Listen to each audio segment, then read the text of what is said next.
Where do you start? So like you just mentioned deadlifting, you mentioned running on a treadmill. Neither are things that I do. So does Pilates or yoga count? Does a HIIT class count? Like if you're somebody like me where I work out at home. Yes. If I walk into the hotel gym. Yeah. I don't know what to do. Yeah. Like I'll start that little circuit of machines. I'm not quite sure how to position the machine. Yeah. Like where do you recommend you start? If you're thinking, she's right. I do need to move more. Walking, I got it. But I keep hearing about strength training and the importance of muscle mass. How do you make this simple in a world where it's easy to get overwhelmed? So I have an acronym that I use to help form the ideas of exercise for midlife people. It works for everybody, critical decade, but I call it facing your future. Here are the 4 components we need to work into our life. Facing your future. FACE, face your future. Number 1, flexibility and mobility, meaning if we do not move our joints through their full range of motion, like an old car sitting in a junkyard, we will become stiff because the natural history, meaning what happens in time with our tendons and ligaments, is they become tighter and tighter. That is the way nature happens if we don't invest in making it not so. Pilates and yoga are amazing for maintaining flexibility, mobility of the joints. It's also great for core, a solid core. So that's number 1. Number 2, aerobic. We must invest in a healthy cardiovascular engine. So how do we do that? Well, we grew up in a time where we were high intensity all the time. Yes. We know now, and my philosophy on this has changed over the years because I'm a curious, evolving person, that I want to work at the 2 extremes, meaning most high intensity interval training, and I can name several brands of gyms that do this, work you out in a mid-range where it's not light enough that you're not going to get hurt, and it's not intense enough that it's going to stimulate real change in your body. So these HIIT classes where you're working in the middle zones of your heart range are a good way to get injured and see me in my office on Mondays. So when I prescribe aerobic exercise to people, I say walk or slow biking or low heart rate. Any apparatus works. I say walk, but hear me, any apparatus works, or the ground. Do that. And then we're going to sprint our guts out a couple times a week. Sprinting does not mean you're Usain Bolt on a track. Sprinting is a heart rate phenomenon. So we're going to work as hard as we can go so that we're almost so working hard we're going to throw up a couple times a week. But no, literally, that sounds absolutely horrible. No, this is what happens. You're going as fast as you can. Your fast is probably faster than my fast. I'm a short person. Unless somebody's chasing me, I'm not running these days. There is that. But the concept is low heart rate most of the week. So I'm asking you to walk every day. Yep. And then twice a week after you've done your walk, I'm asking you just to go as fast as you can, whether it's on a rower, an alpine, a treadmill. But here's the kicker. It's only 30 seconds. You can do anything for 30 seconds. So I'm going as fast. I choose to do it on a treadmill. So I'm just going to give your audience an example. For my walking, I'm at an incline of 4 to 5. Okay. And a speed of about 4. So I'm just going along. I'm listening to your podcast. I'm learning. I use it as a multitask learning time. When I am done with that for 45 minutes, I take off all the apparatus because I need my brain to concentrate, and I hit 11 on the whatever, I don't even know how many miles, as fast as my legs can go. And I go for 30 seconds, and then I totally turn it off, and I fully recover. 30 seconds with full recovery 4 times. This is what happens. It sounds daunting. It is not. It's only 30 seconds. That is going to stimulate more connections between our brain and our muscles to contract better together. That is going to build a big cardiac muscle, right? So let's stop wasting our time in the middle. We can take classes because they're fun, but unless you get these 2 things in on the ends, in midlife, we're not stimulating ourselves enough. So that's F, flexibility. Aerobic, C, carry a load. Notice I didn't call it weightlifting, although it is weightlifting, but you can do it in your house. You can pick up the 5-gallon bucket and farmer's carry across the front yard. We need to lift weights. We need to lift heavy in midlife because for women in particular, around 45, we enter perimenopause where our regular cyclic hormones go up, go down, go up, go down, become total chaos as our ovaries retire, such that by the time we're 50 and our ovaries have completely retired, we do not have the stimulus of estrogen on our muscles anymore to stimulate our muscles to grow so that we do not become the 1 in 3 women who ends up frail in a nursing home or with a broken hip, which I'm happy to give you the dire statistics on that. We must build muscle mass. I am all for Pilates for balance and flexibility. I am not for anything except learning to lift heavy to build muscle. So what if you've never done it? There are great online programs. We are not without resources these days. This might be the time to invest in yourself by investing in an expert. You take your car to an expert, take yourself to an expert, and have someone teach you the proper techniques so that you don't get hurt. Walk you around the gym so that you have a friendly face taking you around.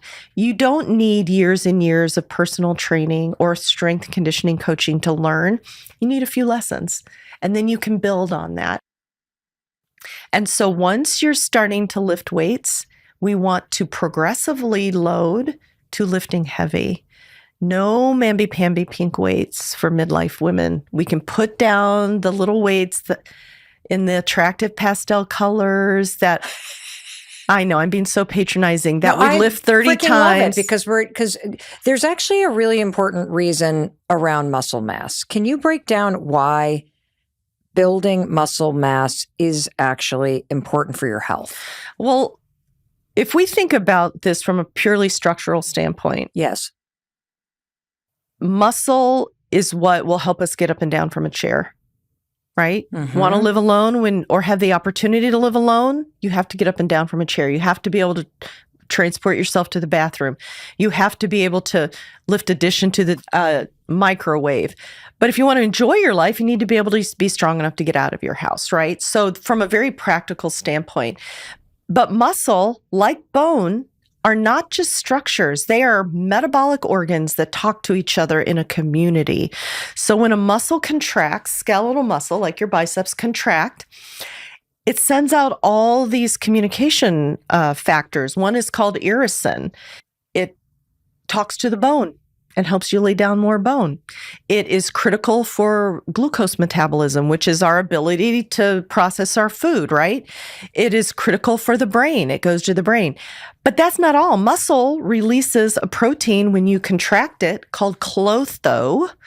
Clotho was the goddess of the thread of life, right? And it was first described in a journal called Nature about 30 years ago.